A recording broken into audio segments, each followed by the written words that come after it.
What up, it's Hannah. So today we are looking at Repentant Magdalene and the 8 stories of her life.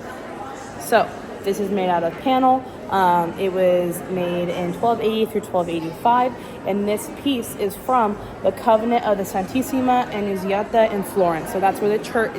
That's what church it's from, but it resides here in this museum in Florence where the statue of David is. I don't know the museum off the top of my head.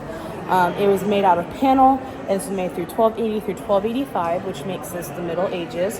The painter is actually anonymous, but the name of the painter derives from this panel.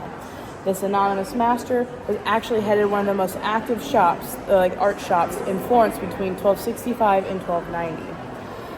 In his early activity, he was influenced by artists such as Bigallo Master, but later focused on the innovations of Colpo di Marcorovado and Cembue. I don't know if I said that right. This work is a work from the period in which he reached his full artistic maturity, which I think can be clearly seen in his art history. And this was between 1280 and 1285. It is a painting of remarkable narrative vivacity, especially evident in the incisive lateral scenes. So in my personal observations, it looks really interesting. It almost looks like as if they are starting from birth. Like at the top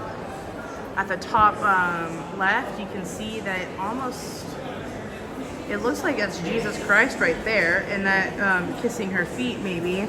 And, now that I'm looking at it, it's almost as if this is not the story of her life as much as the story of her religious life and her religious pursuit to becoming a saint or to becoming pure Catholicism.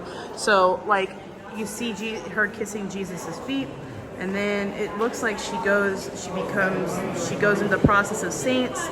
She's spreading the gospel, spreading the word, becoming almost one of his disciples, it looks like. Not quite a disciple, but a saint of his. People are loving it and starting to come along. And she finally reached she became the true saint at the end of her life right here.